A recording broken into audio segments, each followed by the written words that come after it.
Hello, hello, hello. Hello. Hello, Donna. How are you?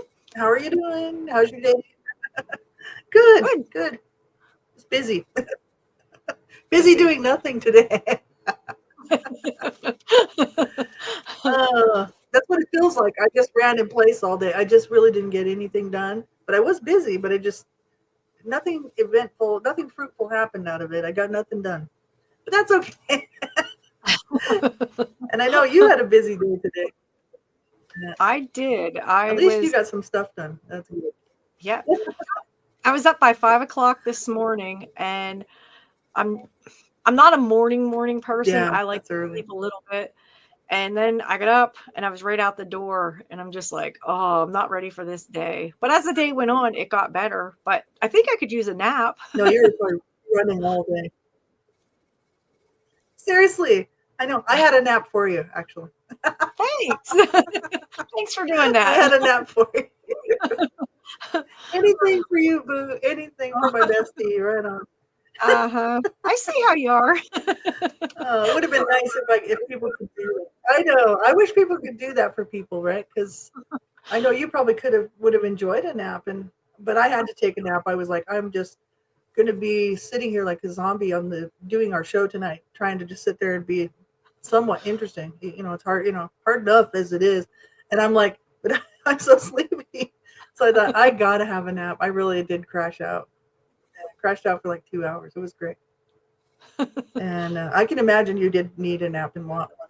But you look great anyway, boo. Thank you. So do you. Yeah, you survived the day. Well, thank you, boo. Yeah, well, I mean, you always look great. But you look good for surviving a day like that because I know you were all over the place today. I mean, it It's was all like, over. I know just from hearing what your day was about earlier, I'm like, wow, that's crazy. Yeah. I'm always on the go. Well, I did that Mm-hmm. speaking engagement this morning, Seriously. and it was nice. It's the first time I'd spoken publicly in a very long time because we haven't really done anything Mm-hmm. since August, since we come aboard with Aaron.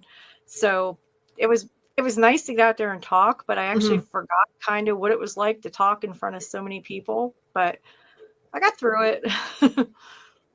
Right. So That's it wasn't excellent. that bad. Yeah. Well, you're a pro. I mean, you're an old pro. Yeah, an old You've been pro. doing this for 30 years, so I'm sure it's just like, I shouldn't say old. I mean, you're not really old. I just meant like you're a seasoned pro. There you go. You're an I know official what you pro. meant. That's right. Anybody who does public speaking for 30 years, I feel like a pro at public speaking because I've done it for so long. It's second nature to me. Um, I have to have a hard time not talking out in public because I'm so used to talking, doing monologues that if I'm out in public, I have to remember, okay, I'm not doing a monologue right now. People will be like, there's that old lady talking to herself. You're Yeah, I funny. just openly express my feelings no matter where I'm at. Yeah, That's good. I'm just used to being able to just talk out loud, in front of in front of the video, in front of the camera. So, and also public speaking, but not that much live. I've done most of my stuff online. So, Yeah.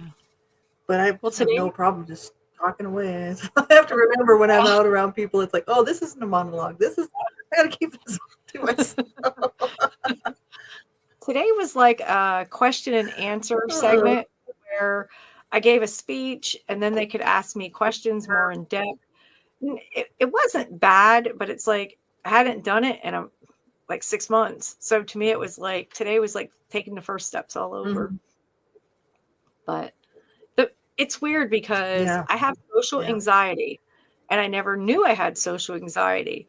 So, and like as much public speaking as I've done, you think that like it would have crept up, but I do know what they mean when they say social anxiety yeah. because I have a very bad habit. And you've probably noticed on here, I talk with my hands. And when we were doing interviews in the past, if you remember back, like I would be tapping my foot or shaking my knee or so I do get it. It's just back then they didn't have a name for it. Now there's a name for it. You have social anxiety. Yeah. Yeah. I think it's kind of standard. A lot of people do. Maybe not everybody. I mean, not everybody has social anxiety. Some people are just definitely social people. They have no problem. They're all. It's all. I wouldn't want to call them a ham, but they're completely comfortable being in any Yes. social setting. Yeah. There's lots of people like that. I'm not like that at all. I have my own little, thing that, you know, out in a big social setting, speaking in front of large crowds. Sometimes I sing in front of people, and it does make me a little bit nervous. I've sang in front of quite a lot of people before, and it's hard to do. If you're not used to it, and it's not something that you particularly enjoy doing. I like singing, but not in front of like 5,000 people. So it's like that's a whole different ball game when you got 5,000 people looking at It you. is. Like, if we mess this up, it's gonna suck so bad. But yeah, it's too. I do have a little bit of social anxiety myself. Yeah. I think it's more Well, common than you know. yeah. It was funny You know. because they told me there was going to be a handful of people here today. And I'm like, oh, okay, a handful. Well, let's just say it was probably close to 150 people, not just a handful. So Oh yeah, that's a nice little crowd. it was, Definitely. well, I said, well, they told me, they're like, you've spoke at bigger crowds. And I'm like, I have, but like for the first one out, I was just like thinking something more personal, like with a few people. And no, Mhm. they kind of pushed me right back into the jump. And I'm like, Yeah, okay, maybe 25, 30 people or something. that's what I was thinking, like 25, 30 people. That's Yeah, just cool. for the first one after 6 months. But nah, they just went and shoved me right back in the crowd.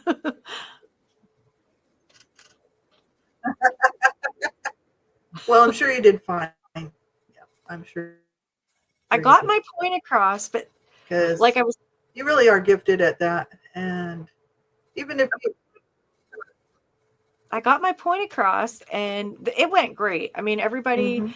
they listened, they applauded, which is always a plus when you're talking in public. But then we did a question answer segment and that went really good. Like I was able to answer very quickly, and everybody said, you're explaining it so we understand, because most people talk over people's heads and I don't. I'm more like, let's just have a conversation and answer everybody's questions. That way everybody's comfortable when they leave with the answers that they receive. But afterwards, I was telling you before the show, Mhm. how I'm kind of weird. I don't like people to touch me unless I know them, and I'm not a huggy hug person. I'm just not.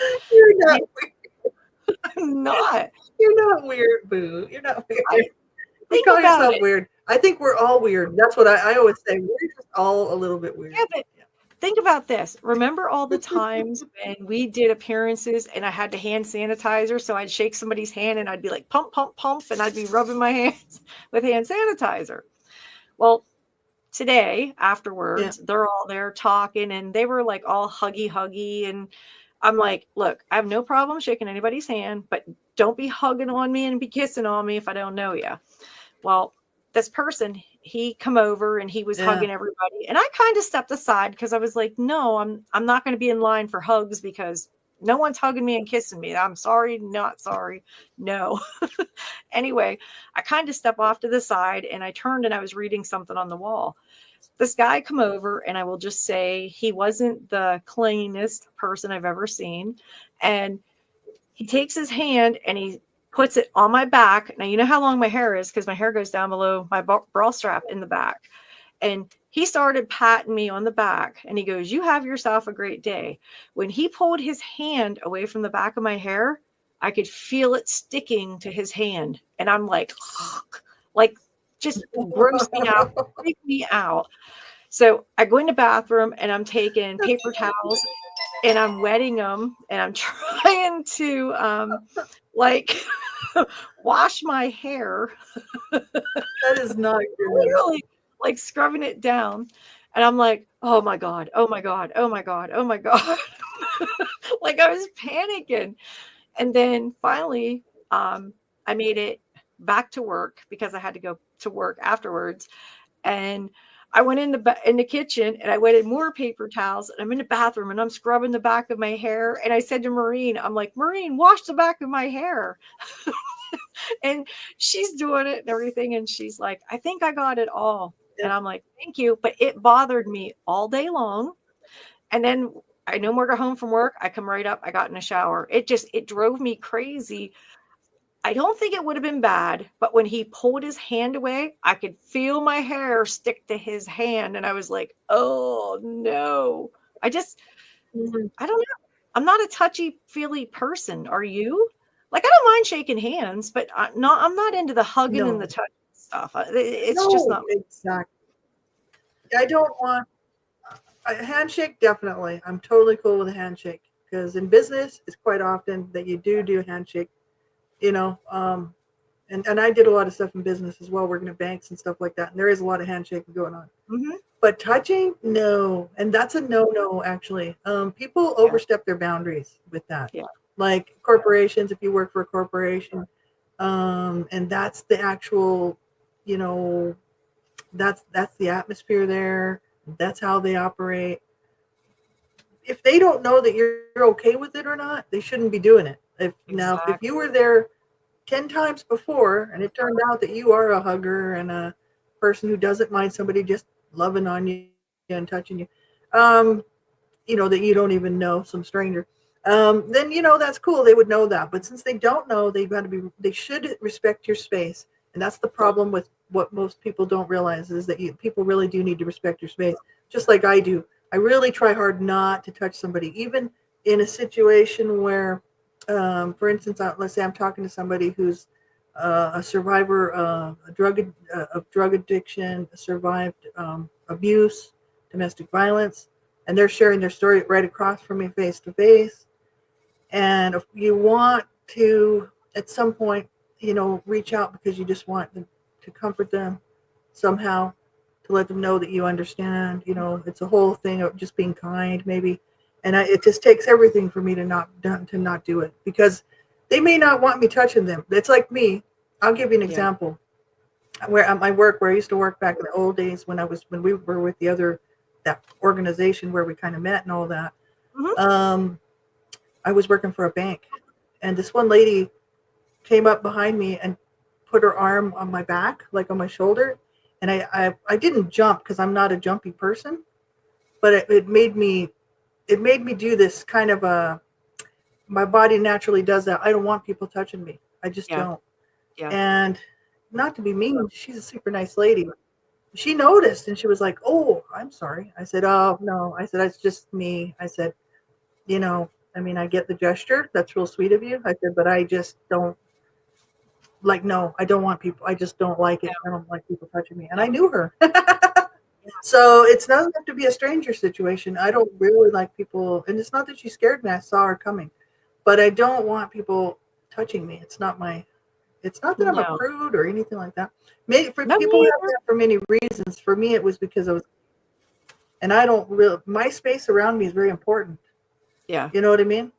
It's Yep. almost a little too important because, like I said, my walls are pretty strong, and I'm telling you, it's like steel, and people just bounce off of it. Right? You can't get close to me because I don't.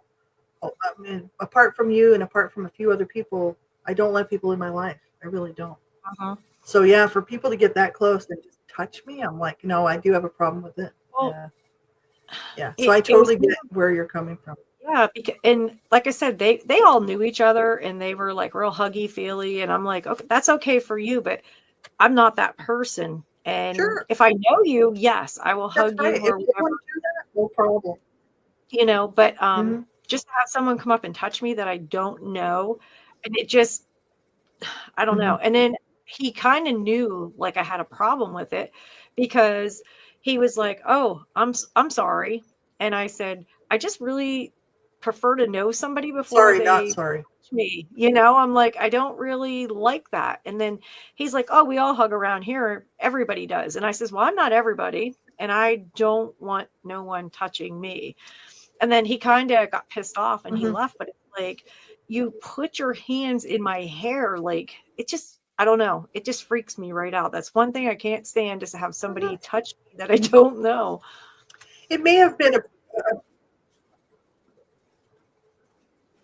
Yeah, that's not, I mean, it's a situation where the person may have had no bad intentions whatsoever. It's just like that lady did that to me. He may have not really clued in, you know, to your signs of saying, "Hey, don't do that to me. You guys go ahead and do that, but I'm over here." And some people don't clue into that kind of stuff, No, they It's don't. just that then you're left dealing with those feelings that it makes you feel, and they don't realize that. And then if you say something, they get offended. But too bad, Yeah. too I bad. knew I Be offended him. offended then, right? I knew I Because offended him. everybody has a right to their personal space, Well, yeah, exactly. But I knew I offended and my him because personal space is way out here. You mm-hmm. know, Yeah. here it's right in front of them. They don't mind somebody being right in their face. It's and right around them. That's cool for story. Yeah. Yeah.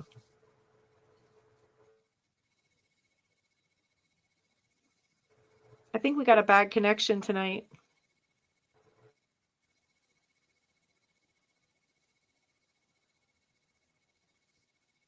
To your personal space, and that's the problem with child abuse. Yeah. Yeah. Yeah. People don't think that children have a right to their own bodies and stuff, and they do. Yeah. Or have a right to our own body. Exactly. But Well, unfortunately, we have a bit of terrible internet service here tonight. I'm not surprised. Our internet here, where I'm at, they were working on it a few days ago.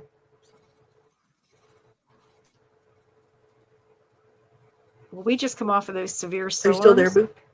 Yes. We just come off of those severe Mm-hmm. storms. We're in Didn't have internet tornadoes. days. Yeah. Ah, it touched down. You should see You the had, damage. you had tornadoes out there. Yeah. That's crazy. I still It have to go blew. online and check that out. I'm sure there's photos of Yeah. it, videos. It blew the roof right off of a local business. I mean, the whole roof right off of it. We don't get a lot of Yeah, that tornadoes was here. scary. We really Yeah, it's don't. like, that's what I heard. And then this one guy that I was listening to was saying, there's a whole line of tornado storms, like a storm with a bunch of possible tornadoes in it, running up through the middle of Pennsylvania. And I'm like, oh no. I'm like, that's where my boo is. I was It like hit our praying. I'm area like, hard. oh Lord. It Seriously, I was like, don't let those tornadoes touch down. Like scary business. it is. It hit our area Hmm. really hard. I mean, I was shocked at the damage it did Yeah, that's locally. crazy. I'm gonna have to check it out. I still haven't had a chance to do that. I'll send you I some just want to pictures. see like what areas were hit. Yeah, I'll send you some Okay. pictures and videos from the area. I have them on my phone, but the last 3 days I've been just running, Okay. so Cool. Oh, I know. Just busy. Yeah. Well, this is it. Like, you're on, like I was saying before the show started, you're on the last part of your, the kids will be off for summer in a few months. So this is the last part of your school year that you're dealing with the kids. And it's kind of the final push. So I was like, you must be getting a little bit tired. 8 Just go, weeks. go, go, go, go. Right. The countdown is on. How many 8 weeks. weeks? 8. No, oh, sweet. Oh, you can do it. You can do it, Bo. You got this. Yep. We have a calendar. I mark it off every day. That's awesome. The other teachers that work with me, they're like, "You're just a little bit excited." Mm-hmm. And I'm like, "I am excited for summer break this year. Really excited." I just want vacation. Yeah, totally. I believe you. Yeah, everybody does. I mean, it's like you worked hard all year, and now it's going to be time for some time off, some R&R, time with your Yep. family, time with some friends. It's great, right? then you get to work on some of your projects. After you get some rest and do some fun things, you'll be able to settle in and finish some of your projects off. And no, it's a good time, right? I don't blame you for looking forward to that. I can imagine 2 You and months I because I start know you writing. love your job. I I love my already know. Hmm? I love my Yeah, I know job. you do. You're good at it too. Yeah, Thank you. yeah. I love working with the But kids. I still, love teaching them. everybody deserves a break. Yeah. Hmm. Yeah, no, it's you and you. Like I know this is a. So yeah, I mean, just because you do put a lot into your work year that you're working with the kids, but it's so that's fine to take a break because you need it to recharge to be able to do it again next year, right? If you don't get a break, then you just become tired and it's burned out and it's no fun. So this way, because you get that break, you're ready to come back and full of energy, full of Yeah. creative ideas, room to explore some different things, have fun with kids, and that's cool. It's fun. I'm on a permanent break now. I just seriously, I'm like, I didn't think that would happen. I was hoping to be able to work a few more years. You know what I mean? Enjoy And some people retirement. don't want to work, but I did, and I'm like, You need to that's enjoy what your that's what my retirement. pastor told me. You do. Yeah, my pastor told me that. He's like, God has you. There's a season for everybody, Yes. and this is Yes. your season for rest in the Lord. And he said, obviously, because the Lord makes a way, He keeps making a way, but He didn't make a way for you for a job outside of your home. So he's like, so, you still have things that you like to do. You got your things you love to do, your Yep. Bible studies and your broadcasting or whatever, Bible studies, things like this. Guitar, I want to get back into, right? Stuff like this. But I got to get in better shape. That's what I got to do. So he was like, the Lord has you like on an R&R plan, rest and relaxation. And I'm like, I, I have to trust God. I really do. I have to be like, You okay, do. Lord, I guess this is where I'm supposed to be, retired.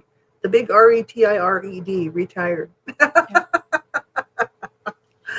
I never thought it would happen. I was like, okay, you know, I was thinking I'd probably be able to work for another 5, 6 years or 7 years or something. What are No, you going to be 100 and still so I am. working? Yeah. Well, I was trying to get to 65. I was really trying to go to 60, and that was 5 years ago. I said, man, if I can just get to 60, I'll be fine.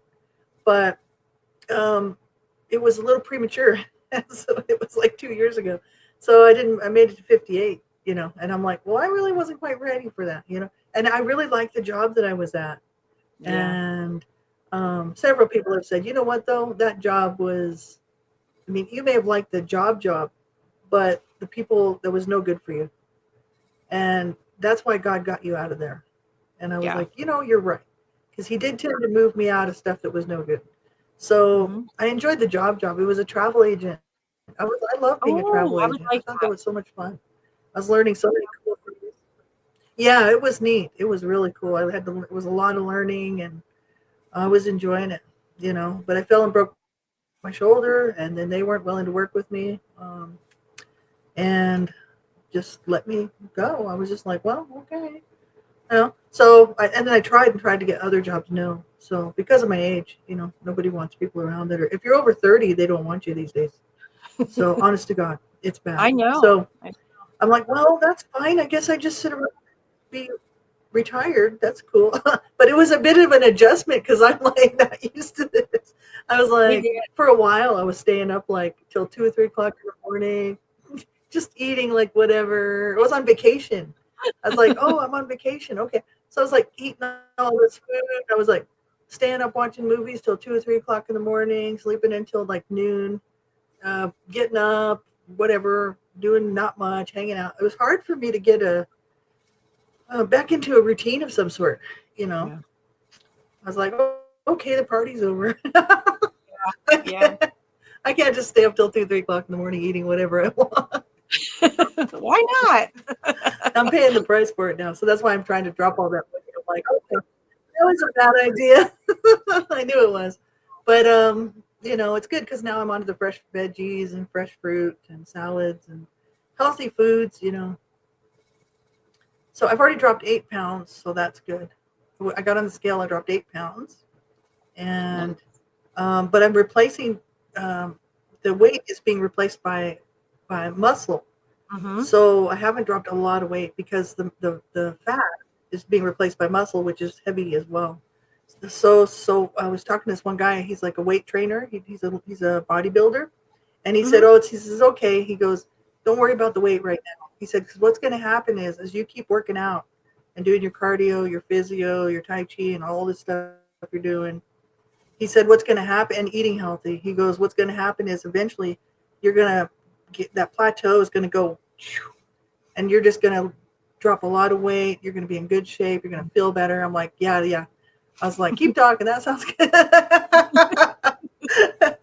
So it's you know, life is what you make it. It's like if you just I know for myself. I mean, I've had periods of time where I just didn't want to do anything, lazy, Me too. unmotivated. Maybe not lazy. Lazy's not the word because I was busy studying and Mm-hmm. I was doing other stuff. Like I just wasn't getting a lot of exercise, and so I thought I really need to get off my butt and start moving. You know what I mean? Or I'm going to get stuck in this chair. People have to wheel me around. So I'm in a wheelchair. So I thought, this is it. And I think it's so easy to get to that head of trying to get back to whatever shape you wanted to be in the first place. It's hard. It's hard. It's like, okay, it takes real commitment. Like, it's, I mean, I just have to be careful what I'm doing so I don't hurt myself some more. So yeah, it's tough. Yeah. But, you know, we're working on it. It's good. I'm, Yep. I'm You can do really it. happy. I feel a lot better. Hmm. You can do it. You got this. Yeah. Yeah. I'm thankful. I'm really thankful because I was sitting there just thinking, this is it. If I get one more year or 2 more years of mobility, I mean, I better cram everything I can into these next 2 years. That's where my mind went. I was like, oh boy, I could see how Yeah. downhill I had gone. And I'm like, if I don't pull this up, it's almost like a plane going down. And Mhm. it's like, if you don't get that nose up and start going up, it's going to be a big, bad crash. And that's true, right? So I'm really thankful, that I had your support and so many people around me support physio. I got physio in the building where I'm at. And Mhm. it's like, I'm thankful because they don't have to accept you as a physio patient, but they did. They took me on, and I'm like, oh, sweet. Good, good, good. Yeah. It was I nice. need physio. I need help. Um, and, It's and we're hard to just doing all recover. lower body right now. Yeah. It's hard to recover after an accident because Hmm. I know when I was in that Yeah. accident and I hurt my back and my shoulder and my hip, um, I was off for I think like 3 years, something like that. I mean, I couldn't hardly Hmm. move. I had frozen shoulder. I mean, I could not move my left arm at all. And I remember going and Yeah, that they was were they're like, we're just going to let it ride out a little bit. And I'm like, but I can't move this arm at all. We're just going to leave it ride out. And I think they made me go to physical therapy and I had to have injections. And then finally, they gave me an MRI and they seen it was hanging on by a thread. My bicep was holding on just by a thread. So they had to go in and fix bad. it. And then I was off for another year after that because I had 3 surgeries in one, so I had to wear this big thing and my arm, like, Yeah. stuck in front of me like this. It's something like you'd see in the movies, Oh, that. but, Oh I yeah, mean, with those it's little metal thing there. Yeah. yeah, I had that it was like my arm Hmm. was like this, I'm like, "Oh, Lord." But, it took me a long time to recover, and That's it's just not hard. fun. And then I gained a bunch of weight because I Hmm. couldn't It really get out is. and do anything, so it takes This is time. it.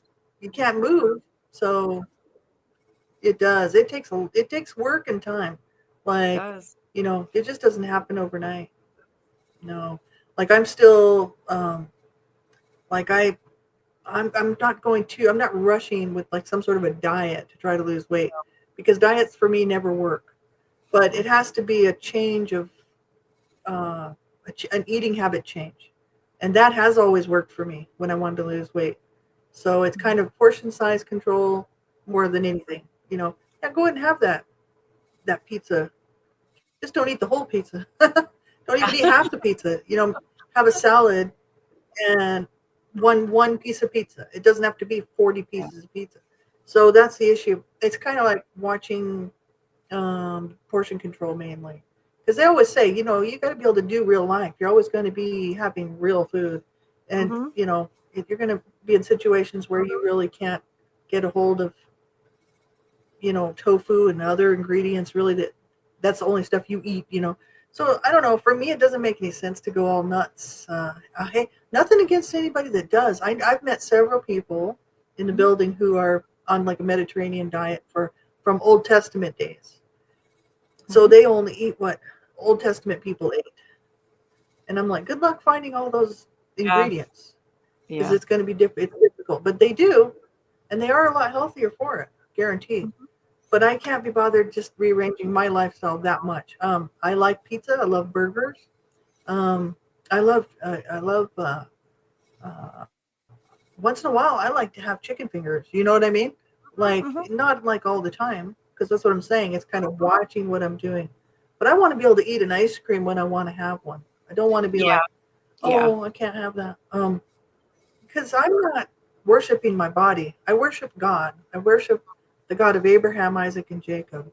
So I'm not worshiping my body or anything on this earth. But God told us to be good stewards of what he has given us. And so we are supposed to be good stewards of our body. And I've never been that. I have never been that. I've always been one of these, like anybody that knows my story and has read my stuff. I mean, I've always been somebody who's been trying to like destroy myself. You know what I mean? And then when I got older and I'm like, okay, I won't destroy myself. That's fine. And then still not making good decisions. It's kind of like, but I don't drink. I don't do drugs. You don't. No, you don't. I haven't done any of that for years. I mean, since I was young. Yeah, like I gave all that up in my early 20s, like 22. So I'm not interested in alcohol. Don't like drugs. I don't even take like Advil unless I absolutely have to. But if I want to eat that pizza, man, I'm gonna eat that sucker. And I want extra cheese on there too. And I want those French fries and the curly fries and the wedges and whatever else is going, chicken wings. I'm not one of the, yeah. I mean, I like all that stuff. So I'm like, yeah, of course, bring it on. And I do vape, like I do. I'm addicted to nicotine, is what my problem is. But other than that, I think I'm doing pretty good. I really do. You are. I like to have a donut now and then. I know there's people who are like, don't eat donuts, they're bad for you. It's like, yeah, but they taste so freaking good. I love a really delicious donut, man. It's like, oh, bring it on. Yeah. So, but just don't eat 12 donuts. That's the issue. Right? Yeah. So I'm getting smarter in my older age and just really limiting those types of things. It's like, okay, you want a donut, have one. You want an ice cream, have one, but not the whole tub in 2 days. That's where the weight comes on. You can't eat a tub of ice cream in 2 days. Most people can't. So it's kind of little changes. I want to avoid diabetes also. The biggest thing I did was February 1st, I cut out the whites and I went with like wheat bread, wheat pasta, that kind of thing. And that helped me a lot. I actually lost 15 that's smart, pounds. Actually. I lost 15 pounds since February 1st. Yeah. So that's crazy. It helped, but I still do what you do. Yeah, that's the thing. Because it's so much better for you. Yeah, but I still do cheat. Like I will have a piece of pizza, now and then, a cheeseburger or something like that. I just use like the leaner meat and then I use the wheat bread. Years ago, I never used to eat bread at all. And then all of a sudden I'm like, oh, I just love bread. I remember that. Yeah. I have this friend, Pam, she bakes bread. So she's always baking me bread and sending it home. And I'm like, this bread is just fabulous. Well, I ate that bread in weight, I will tell you. But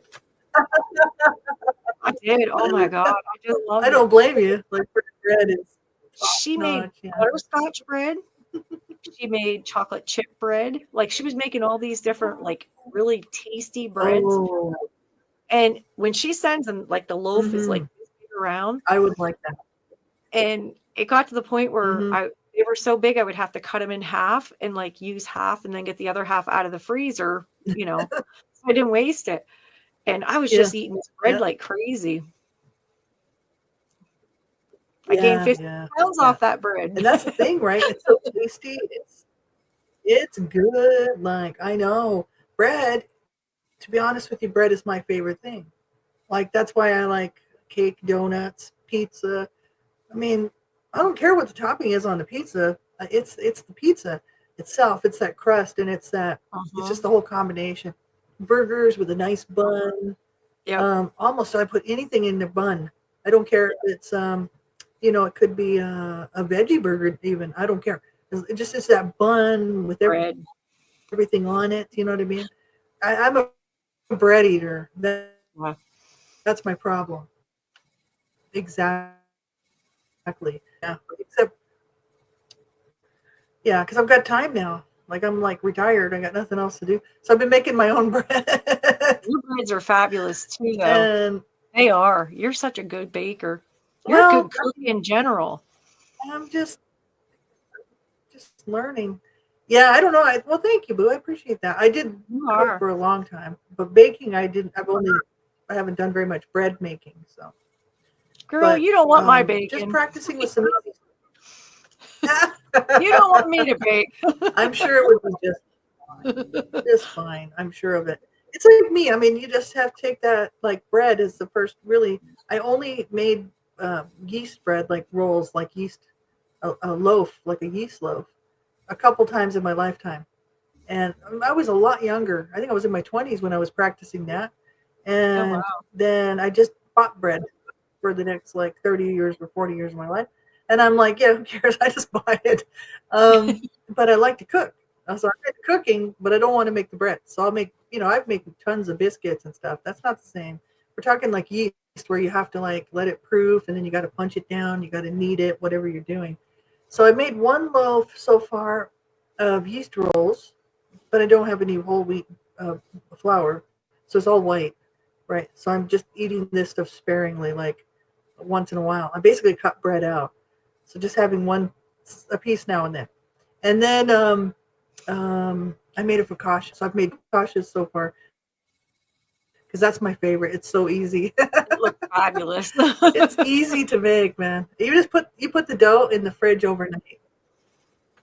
You can put whatever you want on top, just garlic butter. Doesn't have to be nothing fancy. You can put whatever you like on there. You know, so good. Oh my god. This last time I put rosemary and black olives, just like you see it in the photos, and Yeah, I'm like, it was so this is good. top notch, man. It It was was. good. Yeah, but I can't like there's some saying I can't just I'm making like a 9 by 11, regular rectangle pan. And for me, myself, unless I give it away, I gotta then deal with it. So because I can't eat, I just can't sit around just eating all that bread. So I have to limit how many pieces I'm gonna have per week, and then freeze it. You can freeze focaccia, which is great. It's perfectly fine. It comes out good. So yeah, I love bread. I'm just really trying to watch what I'm doing. Next, I want to make some cinnamon buns. Oh, I like I don't them. care. That's a bad idea, but I'm going to do it anyway. It's a Because bad idea, once Megan. summer comes, I'm not baking. Yeah, I'm making them anyway. I really don't care because summer's going to come and it's going to get too hot in here. Because, the way that my building faces, where my window is out here, um, Mhm. the sun beats on it all day long, from morning until the sun sets, and it's so flipping hot in here that I got no air con. I got fans blowing, and it's so hot I can't stand it. So I will not be baking for the summer. No, I just don't like bake anything at all for the summer. So this is my opportunity to bake until it gets hot. So I've got another, a month or 2 months probably before it starts getting really Mhm. hot. And then I know I'm way up north in Canada, and it's too flipping hot up here. I'm serious; it's just too hot. When that sun's out, it's you just cook. Honestly, like I moved up here to get out of the heat, and I'm right back in the heat. I'm like, oh my god. I left the deserts of New Mexico to come to another hot place. I'm like, oh, okay, all right. But the winter's nice. It's cold. Yeah, it's nice and cold. Mhm. But yeah, it's like summer. I'm going to won't be baking at all, and I'm going to like, for instance, April. I'm starting my cardio, Mhm. and that's going to be like, I'll have a rest day in between. So I'll do like what, 3 days rest, 3 days rest, something like that, Mhm. and not go too crazy. I'm almost 60 and they think I had a heart attack, so many years Mhm. ago. So I just can't push myself that hard. But I'm talking Yeah. just enough so I can get around the block without almost dying. You know what I mean? So I'm Mhm. like, okay, I used to be able to walk like, um, kind of like you guys did on that hike where you did like 14 miles or whatever. Mhm. Um, there was a mall that I used to walk to, and it was 7.5 miles out, 7.5 miles back. So it was about 15 miles. And I used to be able to do that no problem, you know. Yeah. And that was back. Oh, how old was I? Uh, I don't know, 15 years ago or something. Yeah. Even with the problems I have, even with my bad ankle and my bad hips, I was still able to do that. And now I can't walk around the block. I'm like, if I walk around the block, I'm like, I come back and I'm like, it looks like I've been on a long trip. People are like, oh, where'd you go? I'm like, all around the block. They're like, holy shit. Well, Around you the need to block. do something about it. Seriously, I know. It's bad, and I'm like, I used to walk to Chinook and back, and they're like, oh my God. I'm like, yeah, I'm just in bad shape. So yeah, that's my goal is for April because it's still, snowing kind of. It's going to be still spring snows, how it is up north here, Mhm. because me and you are both north. So it's Yep. not the greatest weather just yet. But the days where it's nice, I'm going to try to get out for my walks. But I mean a real walk, not a casual, oh, let's sit and look at the birds. We're talking, I really want to get my heart rate up and also do my cardio. So that starts in April. So I'm excited and I'm I can't happy wait to for get in you. better shape. Yeah. I am. I'm so happy for you. Yeah, You've I'm changed happy. so much. Just in the last couple months, you've changed everything Yeah, I about thought, you. You have. yeah, I was going to let myself go. That's why. And I started flipping out. I was like, I feel like I'm letting go. I'm just gonna give up, I could You feel can't give myself up. giving up. And I was like, oh, I can't give up. I can't give up. I'm too No. young.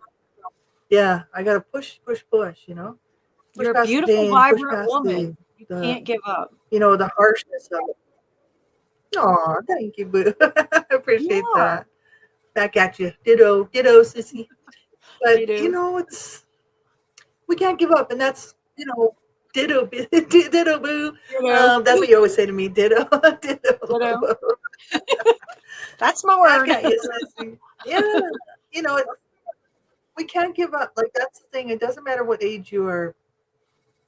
Um, you know, it's so easy to do. My mom, she had so many health problems. I mean, I even when she was young, she had health problems. Like she was just really strong woman, but some health problems. You know, she was always kind of sickly, always in the hospital with transfusions. You know, like Aw. she had she was a farm girl. She grew up as a farm girl, and she worked like a man would work on the farm. You know what I mean? Oh, wow. And it really did take a toll on her body before she was even 20. You know what I mean? Mhm. And by the time she had kids, and then by the time she had, two or three kids, she was having hemorrhaging, problems with ulcers and stuff on her legs and things like this, all the way through till me 20 years later when she finally had me, or 18 years later. Um, and when I was growing up, I used to see, how bad of shape she was in.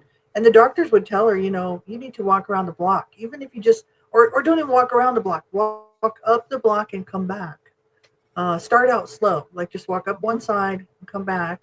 If you do that like every day or every other day, you'll start to get where you could go around the block. And I remember him telling her this. I Mhm. was young, I was probably 7, 8 years old or something. And I was, my sister and I, the two of us were the youngest, and we were always trying to encourage her. We would be like, "We'll go for a walk with you, mommy." We'll be like, um, just to try to get her up, you know what I mean, and out of the chair and outside. Because well, she used to water the lawn, stuff like this outside, smoking a cigarette, watering the lawn. You know, people wonder where I got that from. It's like, you know, everything I do is attached to nicotine, right? My mom was the same. That's why my mom would be out there watering, smoking, you know. I mean, that's what she did, you know. So um, that's how it was back in them days, you know. I mean, Yeah. if you smoke, you're committed to it, and that's what the problem is for me today.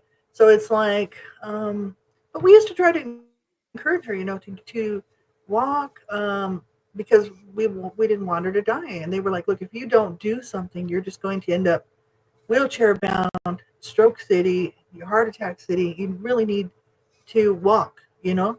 Mm-hmm. And 2 months ago when I was sitting here and I really felt like I really was not going to be able to do this, I was like, I'm just going to end up in a wheelchair. I'm going to end up at this point where I just can't walk. I'm like, you know, I've got problems with my tailbone, my whole back, lower body is screwed up. I'm like, Mm-hmm. if I don't fight this now, game over. Yeah. Yeah, game over. It's not that I don't have strong legs. I have very strong legs. I mean, I'm almost as tall as Donna. Donna's taller than me by a little bit, but I'm almost 5'8", 5'7.5", almost 5'8", and I'm big. Like I'm a big person, and I've got muscles. You know, for somebody who's like my age, I got muscles. Like I really do. Like if I hit somebody, they're gonna feel it. You know what I mean? It's like Gonna so. knock them the I'm not plug really out. a weakling. You know. Yeah, I'm not really a tiny little weakling person. Like, my mom was almost 6 feet tall. My dad was 6'4" or something, or 6'2". He was pretty tall. So yeah, I'm just kind of big, and you know, I'm thinking I don't want to give up. And No. yeah, a couple months ago, because last summer I was all excited about doing Tai Chi last summer. I had bought all of this. I got it up here, all the DVDs of Tai Chi teacher stuff, and I was so excited about doing Tai Chi. And I just started doing it, and my health went down a bit. I had Mm-hmm. some health issues going on with my blood pressure. Um, I was worried uh, about you. my legs swelled up really. Yeah, I had some strange little things going on, and I was like, "Well, this sucks." I was just getting into my Tai Chi, and my doctor was like, "We got to get your blood pressure down. Your leg is not good. Like we don't know what's going on there with that. You better just take it easy." That's what he told me, and I'm like, Mm-hmm. "Take it easy." Like I just finished trying to get in good. I'm just trying to get in good shape, and this was last August. So all winter I was just sitting around, just kind of hanging out, you know, kind of thinking this sucks, you know. I just got all this Tai Chi stuff, and I'm just not in good shape. And then a couple months ago, I was like, oh, if I don't do something and get off my ass and push past the pain and Mm-hmm. just deal with it, because I'm not in pain all the time. I just have bad days like everybody else where the Mm-hmm. pain is bad, and that's all there is to it. And it's like I'm like, just I got to push through. I just got to deal with it. It's gonna hurt to do a lot of this stuff, It but I will. too bad because this is my last opportunity. This is the thing, right? I mean, when you hit 60 and you're almost 60, like this year I'll be 60. If the Lord sees me make it there. He So, will. you know, if the Lord gives it to me, that's I'll be 60. Well, God willing, you know, I mean, we have to plan for it. I'm walking in faith, you know. Yeah. And it's like um, you know, 60, I'm thinking this is the part of my life where if I don't do something to change the way what I'm doing, yeah, it's all going to go downhill quick. You Yeah. know, diabetes, obesity, um, heart issues, lung issues, from not exercising, not doing these things, not building up my heart muscles, you know, and keeping strong. You know what I mean? So I'm like, enough of this bullshit. I'm Get like, off my ass. I gotta cut the. You know what I mean? It's like I had a bit of a pity party. I got mad at you for no reason, and then I realized, oh, okay, no, I'm mad at myself. I'm not mad at you. And then I'm like, sorry, boo, I'm not mad at you. I'm actually mad at myself. And I was just flipping out for a little bit. I thought, you know what? That's my problem. I'm just realizing that I got some hard work to do. If I don't get off my ass, it's going to be a game over. You know, I mean, I don't weigh 600 pounds like the 600-pound sisters and all that on the TV shows and stuff like that. But you know, I'm over 230. No, not 230. I'm at 230 now. I lost 8 pounds. I'm over 200 pounds. I have I've never been over 200 pounds. Never. Never. But you look good. I've always been like 180, right up there.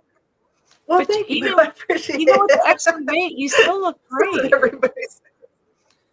You do. Oh, I don't look though. much different. I don't look much different. Like, You know, like like my doctor said. This isn't like sounding rude, but you act like you're 7,000 pounds or something. You're not.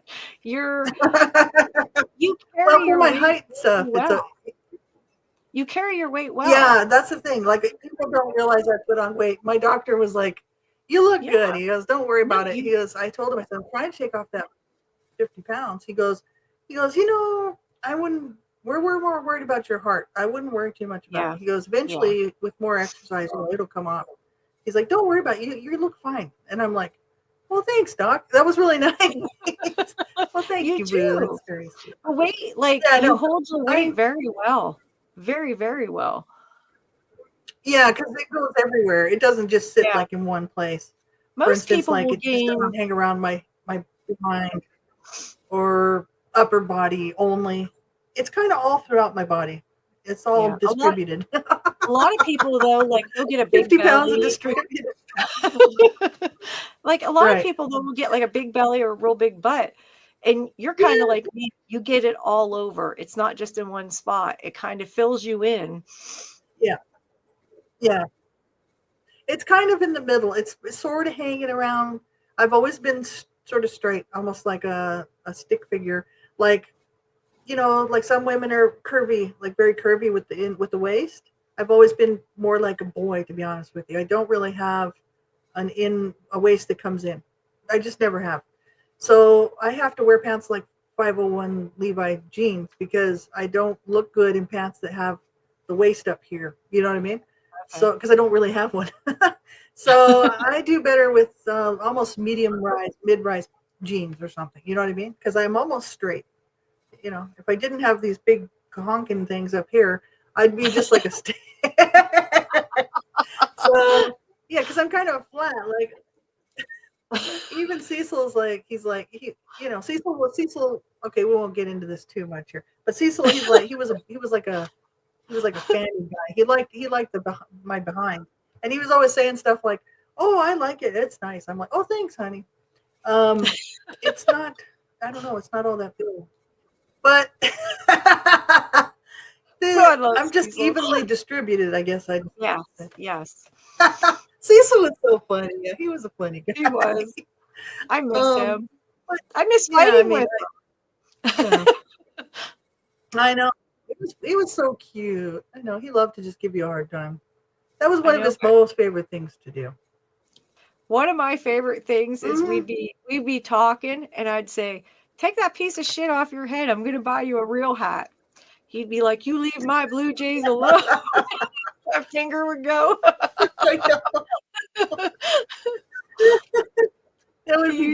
Yeah, and then the fight would be on. It'd be like, "All right, you want to talk about my Blue Jays?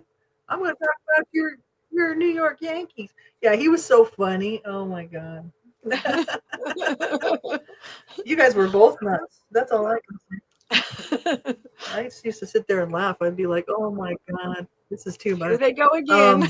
But yeah, he just yeah, exactly. I'd be like, and I thought it was great because he really enjoyed kind of fighting with you about baseball. Yeah, he thought that was fun because I like that. I was a Blue Jays fan as well because living up in Canada, you only got the one team. Who are you going to vote for? Like, I mean, obviously Canada, we got to support our team. So of course I'm a Blue Jays fan. But my team was actually my team was not originally. My team was the Yankees. I'm trying to think of who I really like. No. Not anybody back east because I'm from the west side of the states, right? So, I don't think it was Seattle. No, it wasn't Seattle. I'm trying to think. I know for football, I was into the Denver Broncos. Mm-hmm. That was my team, Denver Broncos. Back when Elway was there, you know, because that's when they kept trying to win the Super Bowl and never did. And we'd get all pissed off. And we'd be like, all my friends and I, because we'd be like, "Go Elway," and we'd have these parties, these Super Bowl parties, and we'd be like, "They're gonna win," because they were so good, and they'd get to the playoffs and they'd lose, and we were like, "They must be being paid off. I'm sure they're being paid off to lose because they're so kick butt all the way through, and then they Yeah. get to the playoffs, they get to the bloody Super Bowl, and they lose." I'm like, if this isn't bought somehow, whatever. Do I think that's true? Absolutely. I really do. I think it's all a bullshit game. But anyway, I mean, not the game itself. I think it's all Yeah. rigged. I'm A one lot of of these people people do that. that thinks, I really do think that most everything is rigged. Yeah. Because money talks and money walks. Money motivates people in every way, and people are so, money is so many people's gods that they will do anything for it. And Mhm. I think a lot of that stuff is rigged. Yeah.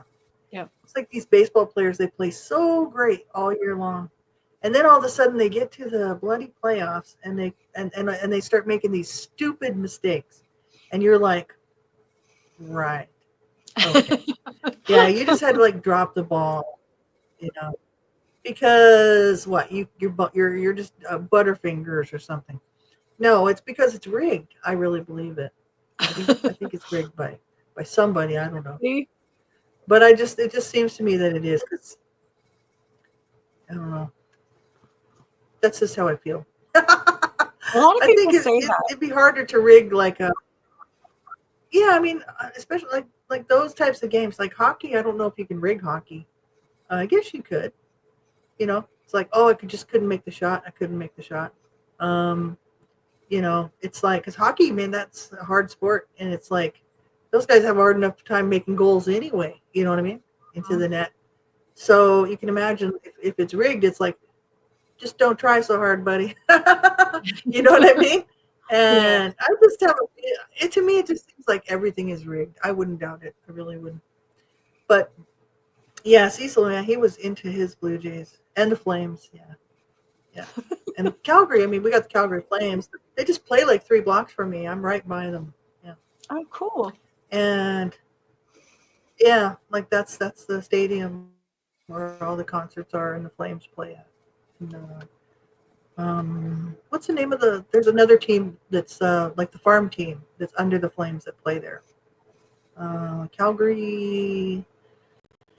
Trying to think of the name of these guys. I can't think of it, but these are the up and coming players, the Mhm. young kids, right, that are playing. Um, yeah, it's about just a few blocks from me, right? It's Yeah, it's I'll pretty cool. never But forget the first hockey game I ever went to. There was this really attractive guy, and he's down there waiting to go in. And after the game, he took off his helmet and he pulled out his mouthpiece, and we're all like smiling, like, oh, he's so handsome. He's so good looking. He smiled. He didn't have no freaking teeth. oh yeah, Until he smiled, he no was so kidding. good looking. Mhm. It's sad, right? I mean, they just take a pounding, those They guys. do. Like, I almost don't like the sport because it's too violent. It's already a violent enough sport, and then you got these stupid players that think they have to cause some sort of injury to another player. And I get pissed right off because I'm like, it's already hard enough on these guys. They end up with injuries of all sorts, body problems with their body, missing teeth, Yeah. scarred for life with skate scars across their body. And it's hard enough on them. And then not all then you got some asshole trying to prove a point who decides that he's got to like hurt somebody. And Yeah. I get mad. I don't like. That's really why I like baseball. To be honest with you, I've said it before on live streams and stuff. Baseball to me is great because it's a non-violent sport.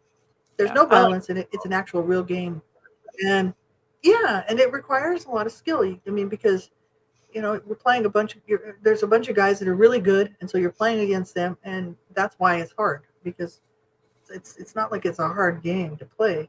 It's just that those guys they're so good and so fast, and they're so good at what they do and talented that it's a hard game. So I love that game because it's a family game. You can take your kids there, uh-huh. and you don't have to worry about too much. There's, I'm sure, some foul language and stuff in the seats, but there's not too much crap in the game itself, right? Of once in a while the team goes a little. Some team will go a little nuts and start a little fight down there. It's rare when it does happen, but it's not very often somebody goes beating up somebody else, during a baseball game. So to me, it's more like it's still a family game, and I like it. I really do. Mhm. So I always push baseball because there's a lot of people that don't like baseball because they like those contact violent sports. And so, I mean, baseball is probably suffering really if you think about it. Nobody cares about baseball. They care about the violent stuff, right? Yeah. It's like you watch those sports are going to come back where it's like they put people in the middle of an arena and it's all chained and they can't get out like those cages, and they'll have to like fight blood sport stuff. They'll have to fight their way out, right? You watch that'll be back. It will. I prefer Because baseball. people, I love yeah, me baseball. too. I'm I just do. not into like life is hard enough, man. Life is hard enough without all this other bullshit. Yeah, that's why I like baseball because it's like most of the time all those players go home at night and they haven't hurt themselves, they didn't hurt anybody else, and maybe they strained something because they twisted something playing, but for the most part they're in good shape. Hockey players, I mean, they're just trashed by the time they're like 30 years old. They're like old men. That's a shame. Football players, same thing. Professional football players, oh yeah, I mean they make lots of money, but they're like these old guys by the time they're 30, 40 years old, you know? And, It's a rough you know, sport. to It's really me, rough sport. yeah, it's like, I I think just because don't there's so like it. much I'm contact, like, okay, physical whatever. I contact. understand why people do it. Well, that's it. I mean, if you can just imagine how many times those guys scrimmage and, they knock each other down and they're running, jumping through the midair, and then somebody grabs their ankle and throws them over this way and they land hard. Um, it's like, then they get up and they bounce around. You know how many steroids those guys are probably on? I'm sorry. But you can imagine they pumping them full of all kinds of stuff. It's like, yeah, here we go, pump it all up because I need to be able to do this. So they're basically killing themselves for that money. You know, it's like, is it worth it? I don't know. You know what I mean? That's Yeah. why I'm a baseball fan. Yeah. I really I am. don't know. And it's fun. There's I nothing like wrong with it. most I love it. sports. Baseball's I my love it. favorite because we're a baseball family. Like we're really Mhm. into baseball, and then my son and daughter, they both married into families that's huge about baseball. So that's I think why. Plus, all the kids play Yeah. baseball. But I do like football. Yeah. I do like I wouldn't NASCAR. doubt it if somebody doesn't get into one of the teams. I hope so. Yeah, I like that. I like NASCAR as well. Yeah, we went Yeah, quite a wouldn't bit. that be cool? God willing, that'd be so great. Yeah, yeah. Hmm. I'm thinking my boy's going to be playing baseball. Hmm. Right on. That's. I hope so. I really do. I hope somebody picks him up. He is really talented. He's big. God gave him a gift. I mean, you can't help that. If God gifts you with something, and then you don't have to do it because you can go against the grain. But when God gives you a gift, He generally puts things in front of you because that's what you're supposed to be doing. Do you Exactly. know what's so funny about the whole But thing with yeah, him I with like that. baseball I like racing. is we What's signed that? him up. My daughter and I signed him up for T-ball when he turned 3 years old, and he liked it, so he played the Yeah, I next year. remember. Yeah. And anyway, my daughter's like, no, no, pay attention. Here he was out on second base, and he was writing his name in the dirt. And she's like, no, no, no, no, no, don't do that. And now I look at him out there playing, and like he's so like intense about playing, and stuff like that. And I still think back to the kid that used to write his name in the dirt because he was bored out there playing.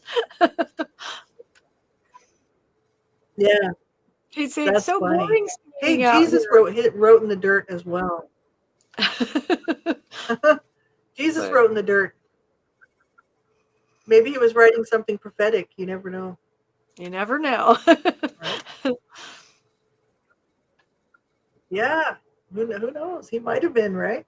That's cool. That's really cool. That's funny though, because most people will be like, "You gotta watch you gotta watch what's happening.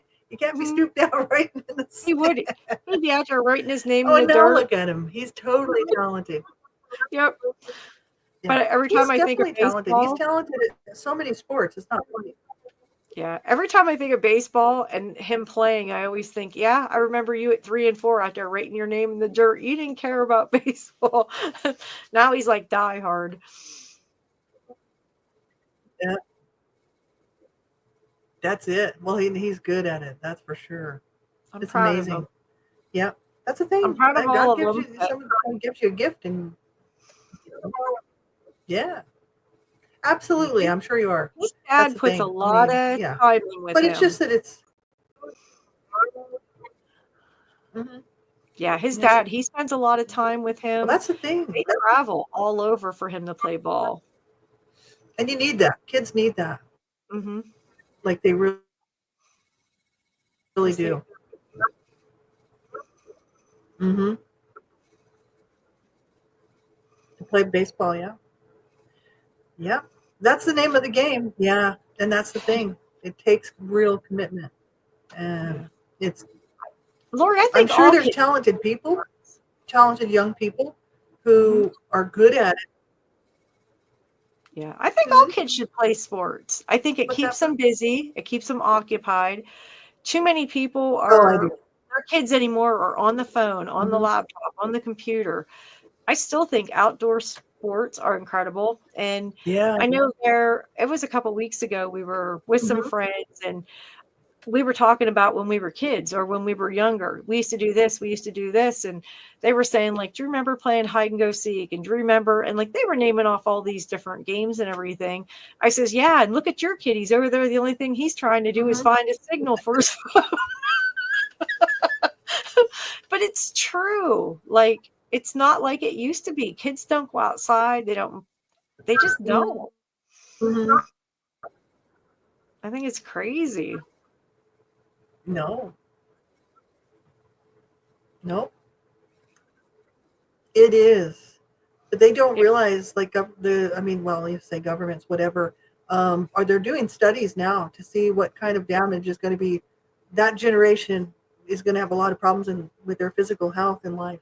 Yeah, because you can't sit. You just can't sit that long. You just can't. You have to be active. Our bodies were meant to move. They were designed to move, as you notice. I mean, our bodies were meant for movement. Some obviously there's people who are in wheelchairs who are para Olympians, and they are big into sports. Mm-hmm. So it's not just because you can stand on your 2 feet and do a sport. There's people that have all sorts of you know issues in their life that keeps them from playing traditional regular sports, but they can still do other things. You know what I mean? Mm-hmm. So yeah, I mean it's just about moving.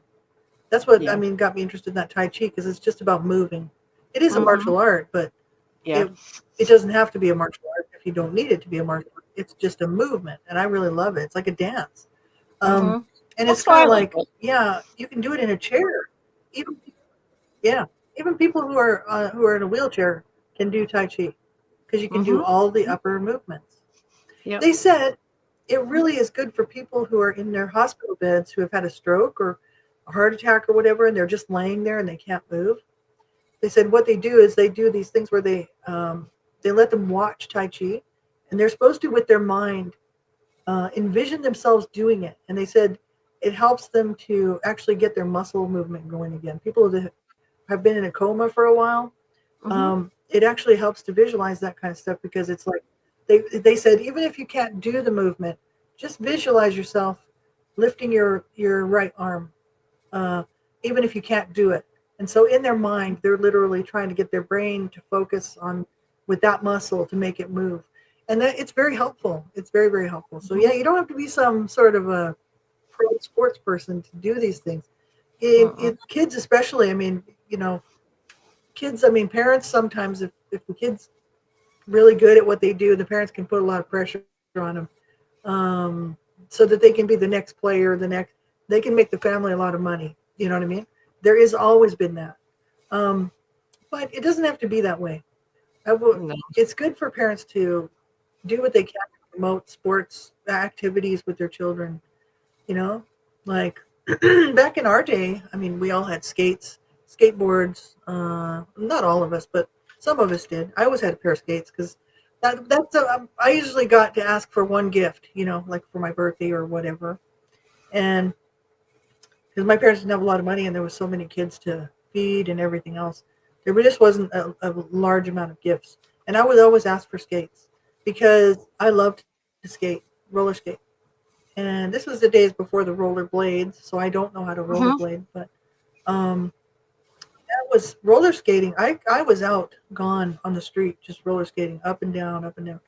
Um, and it really helped me build my lungs. It helped me build up my leg muscles and balance and everything else. So I roller skated pretty much until I was probably about, I don't know, 12, somewhere in there. Mhm. Somewhere 12, yeah, probably 12 is when I cut it off. But then I was more into just more like smoking pot. Bad idea. Like that's why it's really important for parents to like get your kids into, if you can, into some sort of activities, whether it's whatever it is, whatever your kid likes to do. It doesn't Yeah. matter. They got all those they got, even if it's not tennis. What's that one game that all the people are playing now? Pickleball. Pickleball. Yeah. I My don't son even and know what daughter-in-law play it is, that. but it's popular. Yeah, I mean, I know it's popular, and it's like pickleball courts. They're all over the place now. I've never even seen it. Don't have a clue what it is, but I'm sure it's Me fun. either. But anything you can do to encourage kids, you know. Back in my day, you probably too. I don't know, Donna, but I know in my neighborhood, some kids always had some sort of stuff in their backyard. So, um, for instance, um, those the like badminton, they'd have like a Mhm. badminton net set up, Yep. or volleyball or whatever. You go and play, run around, have fun, this kind of stuff. And I did all that. I mean, and I still did some of that until I was about 14, 15, somewhere there. But it's really, yeah, it's important for parents, I think, to, even if you don't have a lot of money, to be active with your children. That means, the parent could be active with the children. You could buy some Yeah. games, and cheap games, put them in the backyard, and every day go out with your child or your children and say, "Oh, it's outdoor time. Let's Yeah. go," and really get them interested in it. Because it's like all kids are going to want to be on their phone. They're all going to want to be playing their games. But you could break that little mindset by saying, "Well, yeah, but that's that time. Now it's time to put that down, and we're going to go do something together as a family," right? Yeah. That's so important, and nobody's doing it these days. Okay, no, I shouldn't say nobody because then somebody will leave a comment and say some people are, because I am. I do. I tend to talk in black and white. Yeah, it's either all or nothing, black and white. That's how my mind works. Obviously, there's people that do these things with their children. I'm talking about the majority.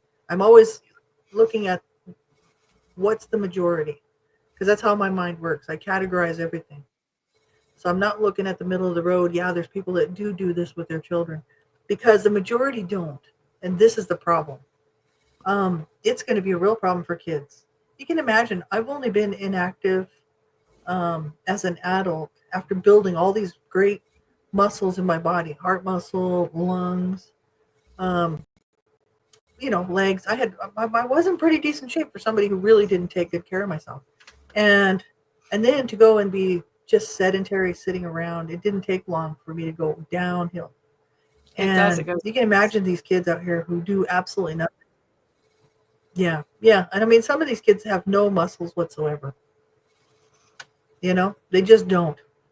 It's like, well, how are they going to get their lung muscles? What if they have to run? What if they have to in the future do some strenuous thing like in their lifetime? You know what I mean? They're just going to Yeah. bowl over from a heart attack. You know, like you literally have to use your body. You got to you have to get it in shape. It's almost, yeah, you just can't sit around all the time just not doing anything. Yeah. So I just don't even want to know what's going to happen to those kids who are sitting there just, that's it, all day long. when my kids were younger, we were always Mm-mm. outside. We have the basketball court like in the backyard. Mm-hmm. And I can remember in the winter time, my two kids Oh, used to go out and they would shovel it off so they could play basketball in the wintertime. We also, in the summertime, we would use it. We would that's cool. rollerblade.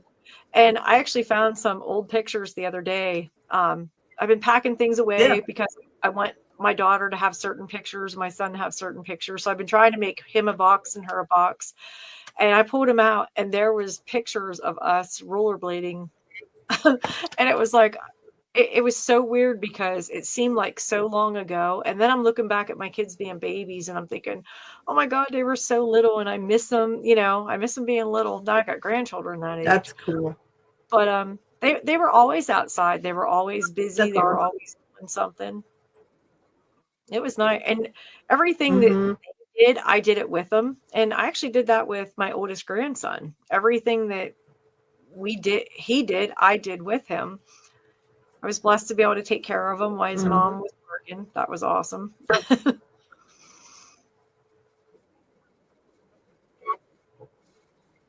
Mm-hmm.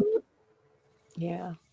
So, but no, I do think kids need to be Yeah. outside. I No, think that's they need good. activity. And I think Good. Like, it's really good. And it's like, you the set a fresh good air.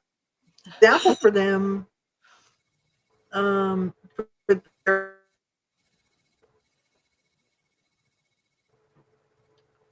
you know, then put that on with their own children, and they're Uh-huh. active with their own children. Yeah, they are. They're very active. I think we have a bad connection tonight.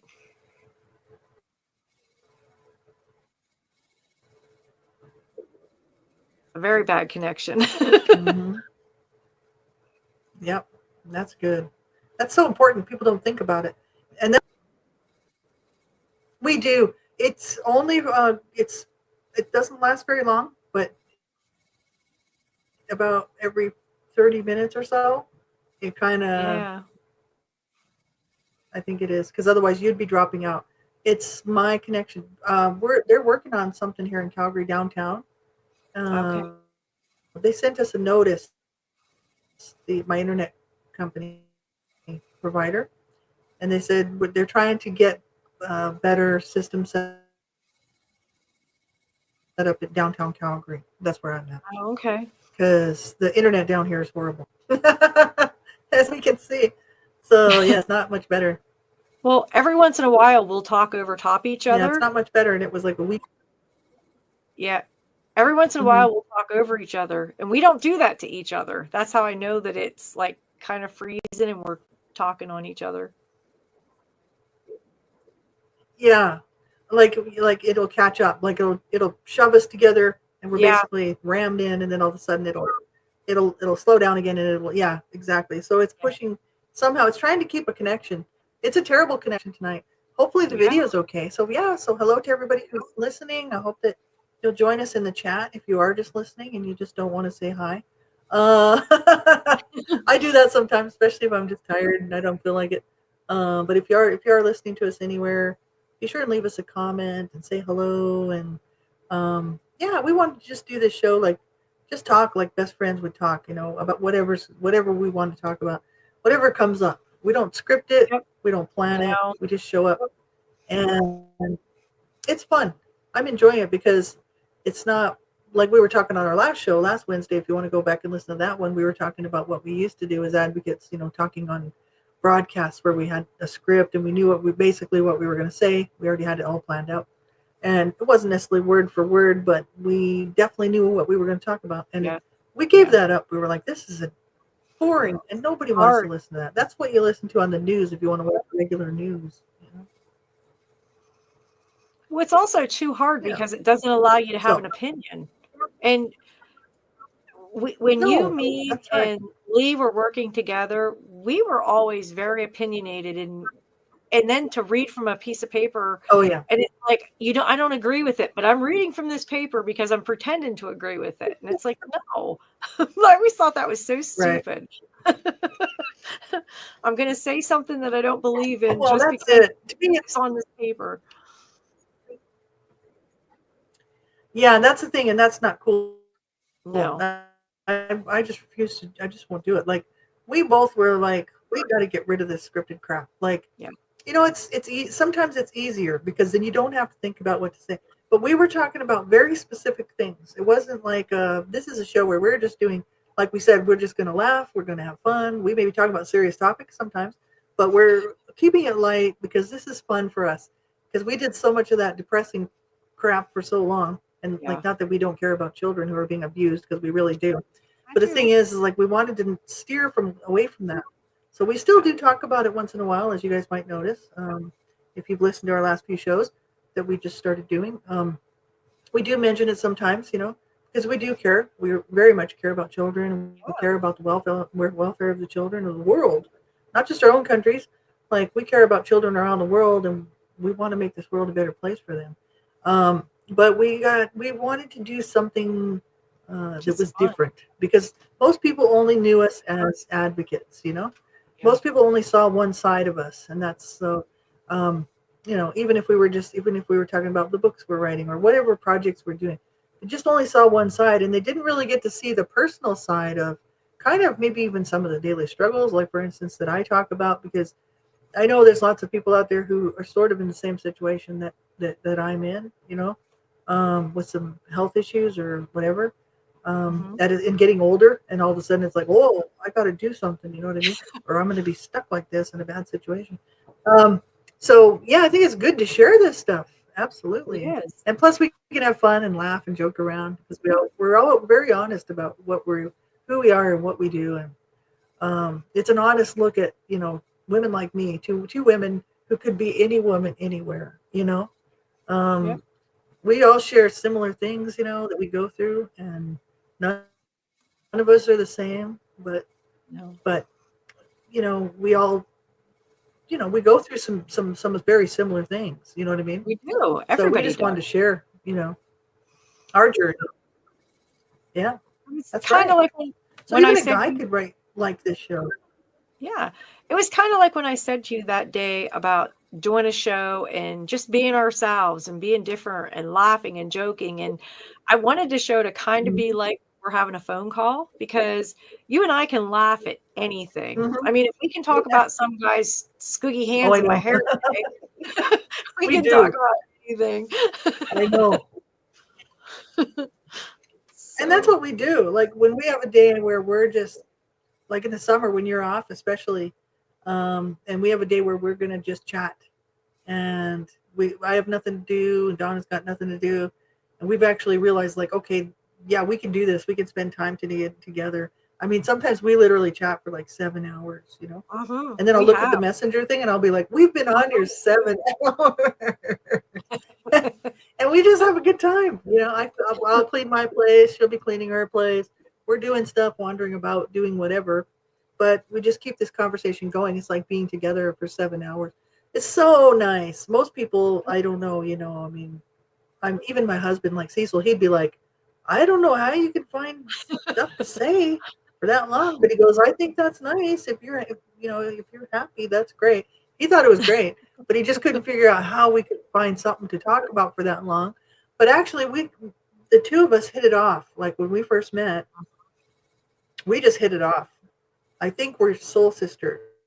I really do. Because we hit it off. I mean, we could talk about nothing and just spend 7 hours talking, just being together. It doesn't matter. You know what I Yep. mean? Laughing, It talking. doesn't matter. It's yeah. I Oh like it. yeah. I like to And laugh. and I like because we to do hang have, out with you. I like to joke. I mean, I do too. most people would be like, "Okay, you guys are Yeah, and just boring." have fun. It's like I know, Right. but when I You envisioned a know, show, hey, I'm I sure kind there's. well, when I first envisioned a show, I thought how you and I get on the phone, we laugh, we joke, we talk. And then I kind of thought about different people like Lee and I, and then I thought about Maureen and I, and then Jen and I. And it was like, okay, so we get on here and we just kind of laugh and have a good time. And I thought, this is something that I really want to do. And then I know like some shows like Mhm. are really serious because I know the one show we did, we had the guest, and my heart broke for him. Like it literally broke for his story. And at one point, like, Oh I'm yeah, crying on the for show. Zaid. Yeah, Yes, Zaid and, Garcia. like, I was crying, but in the same sense, it's like he's a survivor, but he's also, like, a role model for so many different people, and he's a blessing because even though that Oh yeah, happened to him, that horrible accident, um, I mean, he makes the best out of it, and I commend him. I think he's awesome. I hope he comes hmm back and joins us again. yeah, yeah. He said he wants to. He said just let him know when a good time is. And I told him, I said, man, I said Donna's been extremely busy. I've been extremely busy. We haven't even talked about when to have him back on, but I said we definitely let him know because he's so Most cool. definitely. His interview got cut off. Just for anybody who's listening, who doesn't know that, if you happen to be catching us this far into it, we're an hour and 25 minutes in. If you're catching this part and you remember that interview with Saeed a few weeks ago, we got cut off and we couldn't get him back on, unfortunately. Um, yeah, it was a stormy night or something. I don't know, but I lost Donna and then I lost Saeed as well. So I just ended the show, and it was bizarre how it happened. But anyway, we couldn't get him back on. I couldn't even contact him by a messenger. Same with you, Donna. Like it was just Yeah. out. So it might have been obviously it was probably my internet. You know what I mean? And my whole internet. I don't know, but we thought, yeah, it'd be nice to have him come back on because he is such an inspiration. He's He is. funny and he's got a great sense of humor. He loves to laugh. He likes to laugh about himself, but you can always tell somebody who is very confident because if you're confident, you can laugh about yourself. Mhm. If you don't have any confidence, you can't laugh about yourself because you just have to think that you're perfect when you know you're not. There's nobody here on the earth that's perfect. So he's yeah, no, Jesus is the only one who's perfect. Hallelujah, praise God. Yeah, so God there is we go. I good. established that. As a Christian, I have so everybody knows I'm a Christian. But yeah, no, Zaid, he's so cute and he's been through so much. Like you said, his story is very sad. And the first time I saw it, I was just I was amazed that he could be like that after going through what he went through. Mhm. That was my thoughts was like, to me it seems like somebody who's been through so much pain and through something like that that that that for some reason, okay, well, people would say, well, why would they be bitter? Why would they be unhappy about their life or whatever? I was thinking mostly that somebody in that position would be more silent and not so vocal. He's Mhm. out there talking to everybody. Like he Yeah, loves he everybody. is. He just wants to Yeah, be he part is. of the world. Yeah, he wants to be just like everybody else, and he doesn't feel any different than anybody else. He really doesn't. Like, and I give it to him for that. Most people Mhm. have these hangups where if all of a sudden they get a freckle or something or some sort of a wrinkle on their face, they're flipping out. Life is over. They can't deal with it. They got to run and get some sort of surgery because, oh, good Lord, they can't let anybody see that they have a wrinkle. You know what I mean? It's like, Mhm. or a gray hair, It's like, oh my God, I got gray hair. I've got white hair, actually. Like, but outside in the sun, it looks blonde. So, whatever. But I don't care. I'm like partially balding nowadays. Do I care? Do I really give a shit? No, I really don't. Because I don't live by that. I don't allow myself to be caught up in that bullshit. I'm going to die. My body's going to rot in the ground and worms are going to consume me. Let's all get a picture of that. I mean, it's like this flesh is going to end at some point. Do I give a shit what I look like, right? I really don't. I like to be kind of cute, so this is my cute look. I think that I look perfectly cute, You do. I don't You have a do. little bit of makeup on. I don't have a lot of thank you, Boo. I appreciate it. I think we're both Yeah. beautiful women. I'll be honest with you, Thank but I you. really think all women are beautiful. I do too. And yeah, well, you are. You're very beautiful, but you're beautiful inside and out. That's why I love you so much. Because Oh, it's not thank you. because, oh, you're so beautiful on the outside. You're beautiful on the inside too.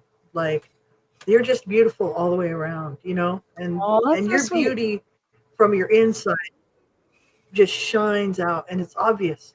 It's obvious to me. I can see it, right? But that's how Zaid is, and he's like a burn victim. He's just been. I'm surprised he can do anything because his whole body was just burnt to a crisp. I'm thinking, how did any of his organs survive? How did like his heart and lungs and all of his organs. I'm like, that's God. That's a miracle That from is God. And he God. says he's a miracle survivor. He is. Yeah, Zaid is like, I'm a miracle survivor from God, and he is.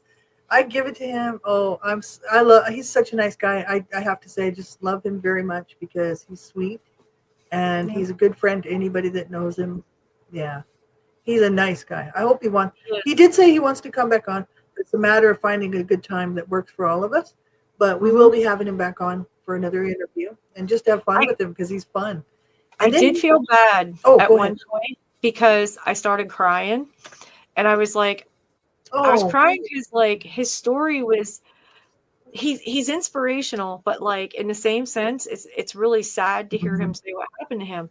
And like I'm trying to like fight back tears, mhm. and then a couple different times like I closed my eyes because it was like I didn't want him to see me like crying or people think like, oh, you big ball baby. Mhm. But I don't know, like I just kind of got No. lost in his words and like I just I never used to, but anymore Oh, I am a crier. Um, things affect me. yeah. We see people like, especially not so much locally in this county, but the next county over, like they have a lot of people that's constantly being charged for abusing animals.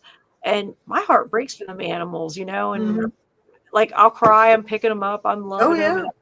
And I don't understand how people can hurt Yeah. animals or other people. I don't know, just anymore, I just feel like I'm No. so, like, emotional, but I did feel really bad when I cried on there because I thought, "Oh, that's not a good not a good look," and I don't mean it, like, look-wise, I mean to him as our guest. I kinda felt really bad.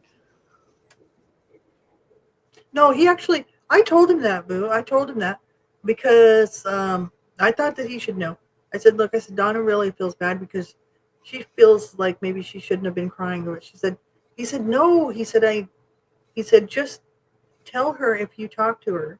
He said, "I don't take that in a bad way at all." He says, "What it is we hear people's stories and it can be so sad that we really can't help but cry." He goes, "That shows we're human. That shows that we care." And he Yeah. said, "What with when Donna was crying, it showed me that she really does care about people. That she cares about people and cares about me. You know." Mhm. And So I he said, "I do. don't want her to be sad because I'm having a good life." And he said, "But I mean, it's okay for us to cry, and that's just it. It is okay for us to cry." I went for years not crying, and keeping everything in, pretending that I'm so cool. I don't cry. I mean, I can take it and I can deal with anything. I'm tough, and that was my motto, and I lived by it for many years. And then all of a sudden, um, I just after I had that breakdown, and just gave my life to the Lord. I just started crying, and I cried and cried and cried and cried. Oh my God, I had so many tears to cry, and now I find myself crying quite a bit. Like, I'll allow myself to feel those feelings, which is really smart. Like, Mhm. because I do care about people. It's always an issue whether it's a person or an animal, like you said, Yeah. because I care about people and I care about animals, and that's the thing. I don't usually cry about potatoes that have gone bad. I don't cry about stuff like that. Some people might, but I don't. I feel bad about the potatoes going bad, but I don't cry about it. But when it comes to a person's story or something, somebody's moving away and I'm going to miss them, or Yeah. you Yeah. know, I won't see them again, or whatever. Things I see a sad story, or my best friends are hurting or something. Yeah, I'm going to cry. Tears are going to come. I think that's the total. That's what separates man from that's we have the ability to feel and cry. And I think that's really really important because I had already heard his story before several years ago, Mhm. and I did all of my crying about it. You know what I mean?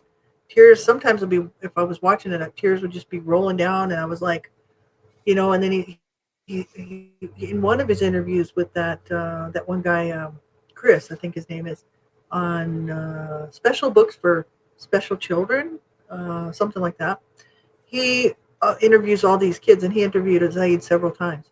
And that one of the interviews that he did, Zaid was like, that Chris asked him, how do you want people to, I can't quite quote it exactly, so you'd have to go back and listen to it, but I'll try to find it. I'll put it on I'll put the information here on the show page. So for anybody who's listening, Okay. just look down below in the links. I'm going to have it there because I know which one it is. I just have to find it. But he says, what would you like people to know about you? Like, what's the most important thing? And he said, Zaid said something like, I just want people to know that I just want to be their friend, and I'm okay now, and I'm not in pain, and I'm not hurting, and I'm happy, and I've done some cool stuff, and I just want people to know that, I like sharing my life with people, and I like friends. That was just so encouraging to me. Yeah. I thought, He's very he's really encouraging. living He life really is. like, yeah, he is. We can overcome. I mean, if he can overcome that, being burned alive at the age of 2 years old or whatever, Mhm. and then having to be rushed up to the States to get surgery and, try to keep him alive, and the doctor had faith, and his mother had faith, Yeah. and the doctor was like, he's gonna live, and his mother was like, he's gonna live, by God, he's gonna live, Yeah. and he made it, and it's like, he's happy he's here, and the rest of the Yeah. world it's okay to cry though. That's what I mean. It's totally okay to cry because I did. When I hear Yeah. somebody's story, I just start bawling. The other day, here's an example. The other day, I was talking to this lady that I see every now and then. She's like a coach, right? And Mhm. we were having a meeting, and I found out that she's leaving. Aw. She's leaving, moving on to something else, and I just started bawling. I was Aw. like, "Oh, I'm gonna miss you." Mhm. And she's like, "Oh dear," and tears are coming. I'm like, "I'll be okay. I'll be fine." I said, "But I really like you. You are such a sweet person, and I am Mhm. gonna miss you. So I am crying a little bit." She goes, "That's okay." She goes, "I'm gonna miss you too." She's really sweet. She's a young girl, probably like Yeah. mid-20s or something. I put her at mid-20s. She might be older than that, but she's just really young looking. She's very beautiful. And so I was just crying. I couldn't even help it. I said, I'm going to cry. She goes, "Oh, dear." I do. People have such a problem with people crying.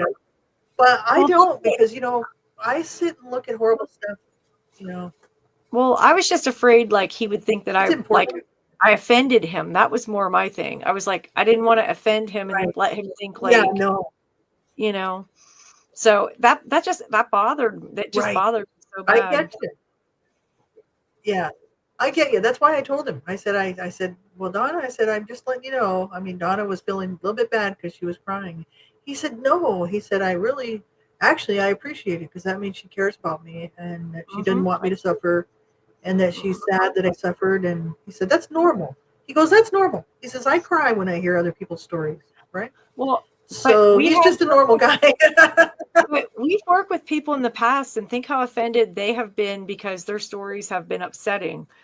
And over the years, Yeah. all the different people we work with, I've had people that was like offended because I thought their story was sad or like people take it Mhm. so many different ways and it's like you don't want to offend anybody who's been through, something so horrific, A lot. you know. That's right. Thing is you know what? That's true. There are people like that, but to me, that's another form of denial. It's Yeah. kind of saying, well, as long as you don't feel it, I don't feel it. Nobody says anything about it, then I can deal with it. For me, I've had people tell me stuff like that too, like on my YouTube channel, they'll leave comments and they'll be like, "I don't know. I feel so bad for the way that you were treated as a child. I mean, no child should be treated like that. I don't know how you can even stand dealing with the whole thing." It doesn't upset me at all. I understand it because I feel the same way about other people. Mhm. When I hear Mhm. somebody else's story, it breaks my heart. I sit there and I think the same exact things. I'm like, I don't know how they could even survive that. Yeah. It just breaks my heart. And I do cry. I'm okay with it. I don't have Yeah. any problem with people expressing their feelings on. I've had people curse out my parents because of what they did. And I didn't sit there and go, "Oh, well, you shouldn't curse out my parents." I mean, they were just doing the best they could. They weren't doing the best they could. They were trying to kill us. And it's like, That's the thing. It's like I'm just a realist. I'm very much a realist Yeah. about what Me happened too. and what's going on in the world. And I'm okay with being with expressing my feelings. But that's what's wrong. I think what happens to a lot of people who have been through a lot of trauma, since we're talking about this, and I mean you probably know a lot about it too, Boo. It's like people that go through a lot of trauma, if they haven't quite dealt with it on a one-to-one, right in your face level, where Yeah. they're willing to accept what happened and cry themselves about it, and actually say, "Wow, that sucked what I went through," and cry Yeah. and feel the feelings. If they haven't done that healing work, then they may tell their story thinking it's a good idea, but then when people come back with their real feelings on it, such as outrage, how could this happen to a child? This is Mm, terrible. I'm so sorry what you went through. Trying to be real human beings, they get offended because they're like, yeah. well, I don't feel that way, so you shouldn't feel that way. Mhm. And to me, that's another form of denial. That's like saying, oh, well, you can't feel that way because I don't feel that way. Yeah. See, Zaid doesn't feel that way. He's like, you know what? He's happy. He has his days where he said he's sad too sometimes, and he does cry once in a while. He even said it on one of his videos. I was watching it because I do watch most of his stuff. I try to watch his stuff all the time on his channel, YouTube channel. And one of his videos was just him crying. And he said, sometimes I just cry. You know, oh, where'd my boo go? Hopefully she'll come back. But Saeed, yeah, he's such a nice guy. 21? He's 21 now. And he'll be having another birthday coming up. He'll be 22. He's a nice young man. And if you haven't seen his stuff, I'm going to link it in the chat since we've been talking about him here tonight. And hopefully Donna will come back.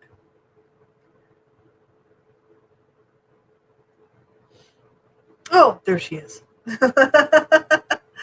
Oh, it's so funny. I'm Hello, back. hello. I lost you. I I'm lost you, boo. back. Yeah, that's funny. So yeah, I'm just dabbling away, hoping that you'd come back. Yeah, I'm like, I'm here. hopefully I will be able to get her back. Otherwise, I'll just keep talking here. You can't get rid of me. But yeah, no, this is the thing. That's right. Thank God for that. Yeah. And now you can't get rid of me. So there you You're not go. getting rid of me. You're stuck with me. It works both ways. You're That's stuck with funny. this old Oh, girl. it's too funny. But yeah, he also, Saeed wants to, yeah, and that's a good thing. I'm really happy. I'm thankful about it, actually. I'm like, you're just a gift from God. That's all there is to it, you know? Ditto. And even Cecil realized that a long time ago. Like Cecil was like, and same thing about Lee. I mean, I'm just closer to you than I am Lee, but that doesn't mean that we're not three besties. I mean, we really are. And it's like we love each other. We'll back each other up anytime. And we know each other well enough to know like none of us are out to get each other. We No. all love each other. And none of us are working behind the scenes to try to tear each other down. Like we really do care about each other. We And we're like do. a very close triangle and we watch each other's back, and so it's great Yeah. because we have each other. That's all there is to it. This It, is wonderful. But it, that's what, yeah. Lori, it doesn't matter if we talk every day, if we talk every month or every year. We pick right back up where we left off. We never miss a Oh yeah. beat. We keep going. No, we don't. We Yeah, don't. because we're close at heart. We don't. It's not about, oh, if I don't talk to you for 2 weeks, then the relationship just isn't there. We really care about each other. It's the same with Lee. Well, Even if I don't talk to her for months, it doesn't did you ever matter. have I a just pick up friend? back up where we were. But did you ever have a friend like you really care about this friend, but you get so busy in life and it's like you don't have time just to constantly be reaching out to people? I think people need to share that. Like you text me, if you don't hear from me, you text me. You're like, "Okay, what's up? How you doing?" Or you call me. And a Right. lot of people, they Yeah. turn it. They're like, "Well, you didn't call me and you didn't this and you didn't that." And I'm like, "Well, where are you as the friend in this?" Hmm. You know, like That's where do right. you come in and be a friend? That's And You've always done that for me. you know, Because I know, like, if I don't hear from you Well, that's in who 2 we all days, are. yeah, if I don't hear from you in 2 days, I'm like, okay, what the Hello Kitty's going on up there? That's And it. I know, and that's how we all are, because we'll be like, this is a little longer than normal. I'm going to check in. yeah, It's yeah, important to have people to check in with. Absolutely, it is. But I think as you friends, bet. you have to check in on each other. You have to care about each other. It can't just be all one-sided. And I think a lot of people forget Hmm. that, No. you know. Yeah, that's true. That's very true. No, I that's went to because we genuinely care about each other. Yeah. Yeah. I went to work today and I had one of the girls there say, "You haven't texted me in a while." And I said, "Well, you haven't texted me in a while." And she's like, "Well, don't you care about our friendship?" And I said, "Well, don't you care about our friendship?" I said, "It's a two-way street. It works both ways. Right. If you're not going to text me, I'm not going to do all the Right. work because I'm tired of that." And she's like, "Well, I just thought that you really cared." And I'm like, Right. "I do care about you. I'm not going to sit here and argue. I'm not going to sit here and debate. But why are we only friends if I'm the one keeping Hmm. in touch? Why can't we be friends with you also keeping in touch?" And she's like, "Well, Right. It I has just to work both feel," ways. yeah, she's like, "I just feel like," and I'm like, "You feel like as long as it's one sided and you're not the one doing all the work, you're okay with it. Has to be a two-way street. You have to see it both ways. And just like I Hmm. check on you, you check on me. If you were the only one checking on me, if I were you, I'd be like, okay, Yeah. I'm out of this friendship because you suck." you know. So I think it's great that we Yeah, check it's in no with fun, each other. right? Yeah, if you're the only one doing it, that's a one-sided friendship. Yeah. Yeah. And that's what I said to Yeah, her. no kidding. It is I said, great. Even I and said, we do it with Lee too. If we don't hear from Lee, we're like, what's going on? yeah. But that's what I said to this Hmm. girl today at work. I'm like, I'm not going to do all the work. Either we're friends because we're friends or No. whatever, but I'm not going to hunt you down and follow you around if you don't even have the time of day to text me and say hi. Yeah, that's right. Yeah. No, because that's not a friendship. No, That whole one-sided thing, that's like no. that's And not a it's not friendship at cool all. either. It takes the two or the three or however many. It takes everybody's input to be friends. I mean, you can't do it Yeah. on yourself. Otherwise, just be your own friend and be happy that I'll just be my own whatever. friend over here. you know, that's right. I'll be just my own friend. I'm my I'll own just I'll friend. check on myself once in a while. I mean, seriously. Yeah, no, you have to check in with people. I'm kind of getting better at that now that I'm getting older. I was always kind of not that way when I was younger. Yeah. I also didn't expect people to keep in touch with me. I was like, I was a loner, and I'm like, hey, you don't keep in touch with me, I don't keep in touch with you. That's Yeah. fine. I still care about you. Whatever to these people. It had nothing to do with like not caring about them. It's the fact that I just wasn't really a very good friend, I guess you want to say maybe. But I just was a loner. That's why. Just do my own thing. Mm. So I've had to learn over the years, which I've learned a lot with you and Lee, how to be a good friend. I've always had good friends in my life. Like, um, but the relationships didn't last that long. That's the problem. Mm-hmm. So kind of short term, couple years. Like, I mean, my oldest friend from years ago was Arlene Griego, and she lived on the block I grew up with, and she's in my book. I wrote about her, but she's the one that got killed by that car. Got hit by a car. So he was drinking. He wasn't over the limit, but they considered him to be a drunk driver because he was drinking. Um, he shouldn't have been driving. But it was pitch black where they were. She came up on the road. She had hit her head and was dazed, and this guy hit her and dragged her. She died. My heart Oh, was I'm broken. sorry. It was her prom night, and she had a dream like a few months before that this was going to happen to her, and she told me about it.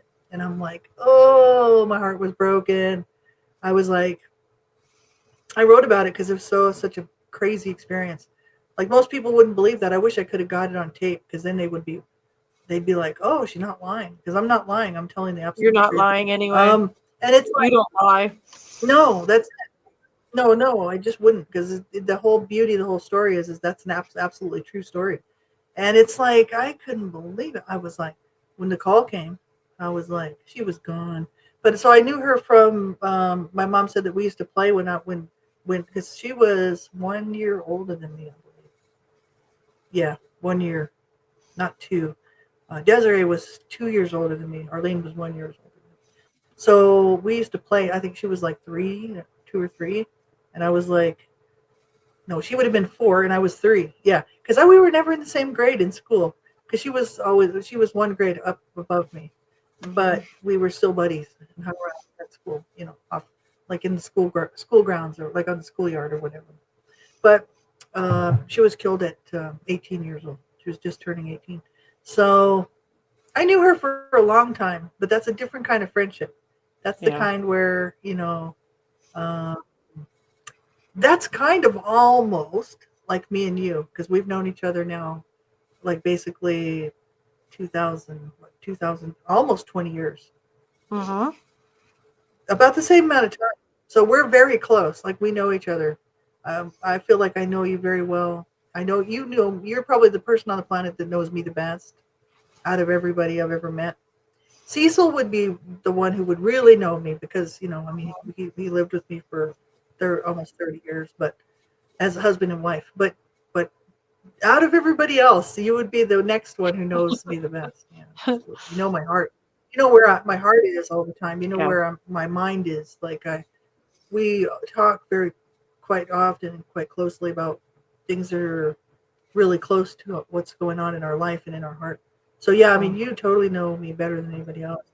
But yeah, it's like that's how that Arlene was, and so I would say this friendship is probably the only other one that I've ever had like that.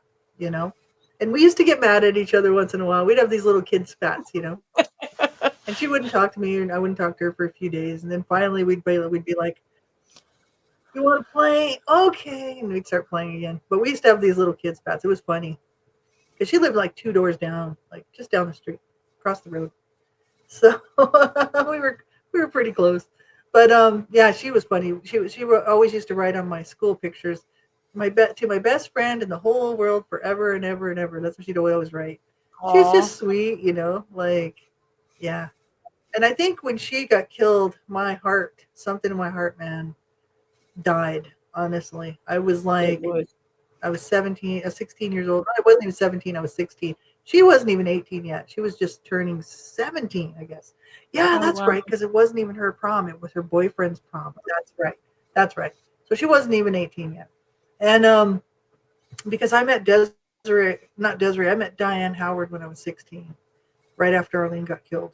So late, I was 15 and a half or something. So yeah, so she got killed too early. I mean, and I just took it hard. I was already struggling. So that's why I didn't do well with friends. I didn't really do well with commitment, with relationships anymore after that, because I was like, oh, I see where this is going. So you get a good friend and then God just wipes them out. Okay, good. All right, I see where we're going with this.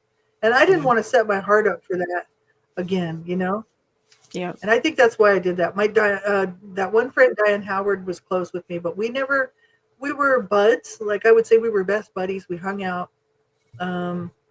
But we weren't that close. Like she was not really interested to open up her heart that much to me. I wasn't either. We were just party buddies, and we partied all the time.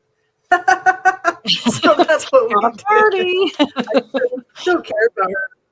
I'll always care about her. Like if she's ever watches these shows, I mean, she's always in my thoughts and in my prayers. I do care about her. She was a cool friend and a cool person. Yeah, I do care about people. I absolutely do. You did. You always say about her. You talk about her a lot. We'd pal around every day, like all day, like buddies, just palling around. But we never expressed our feelings with each other. We were at that point in our life, like the teen years, like those kind of rebellious teen years where we were both rebelling at the same time. We were both like big time drug users and drinking and partying. And that was the main number one thing was, where's the party tonight? You know what I mean? And that's all we focused on, because we were just basically in denial about what was going on in our homes.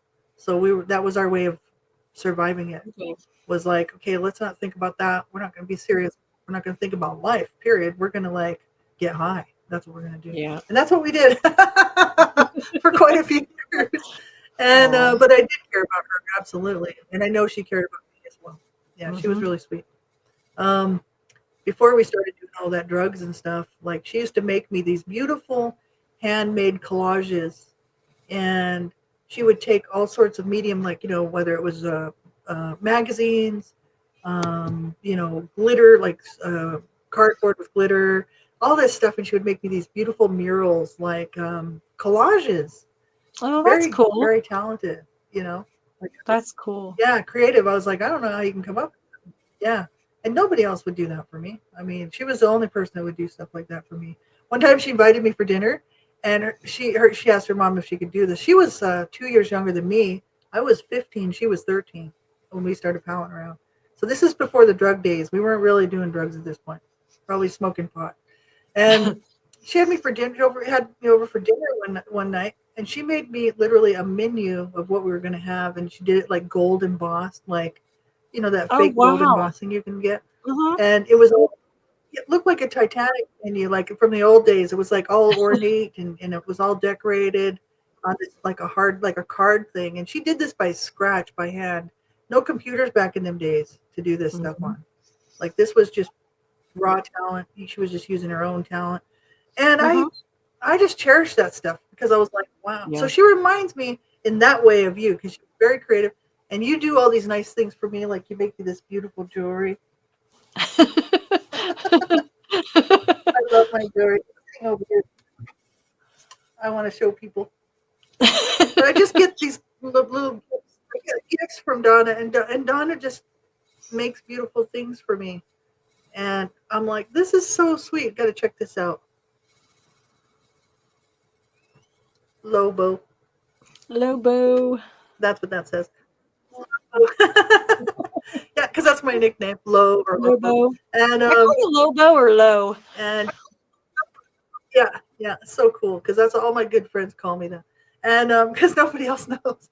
So isn't that just nice? Like, just out of the blue. Rings, cards, beautiful cards. Like, you just remind. There's certain, like, there's obviously we all have some of these gifts, but God just keeps blessing me with all these beautiful people in my life. But the thing is I've learned a lot in this friendship with you and Lee. Absolutely. Yeah.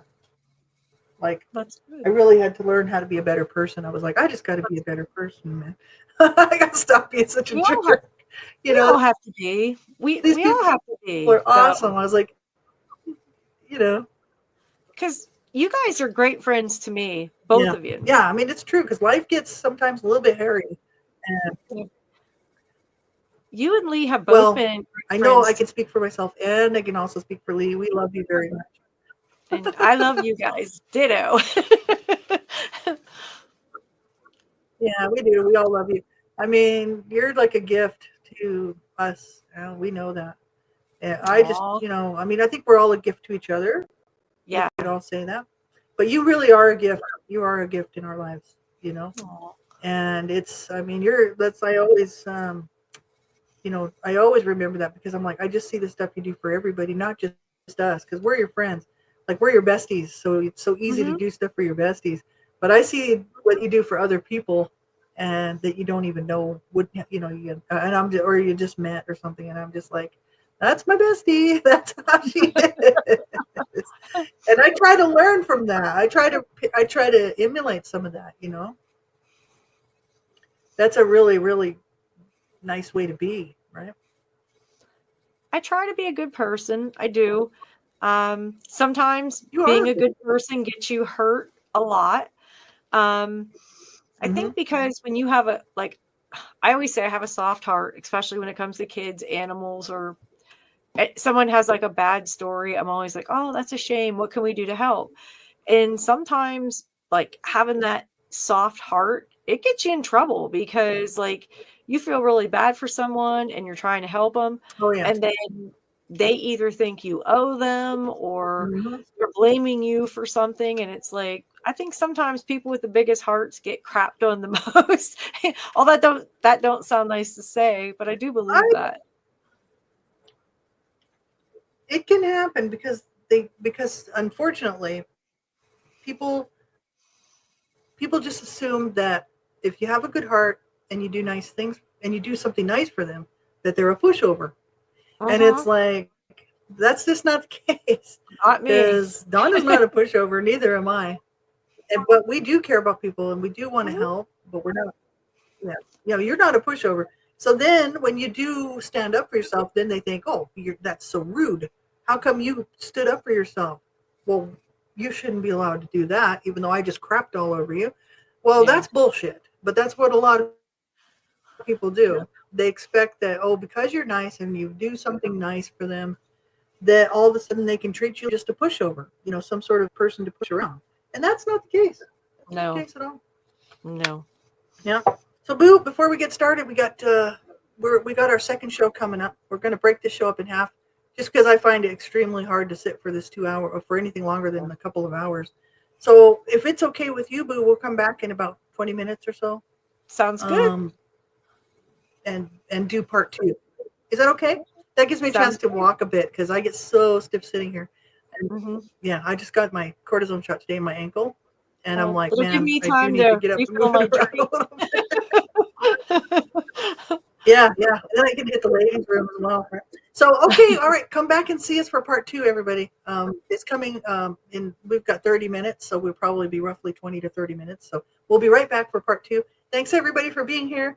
And for everybody who's watching this, like not as a live stream, we thank you for staying with us this long. Share us out and be here for part 2. See you guys soon. Back in a few minutes. See you later, Boo. Bye, sweetheart. Have a good break.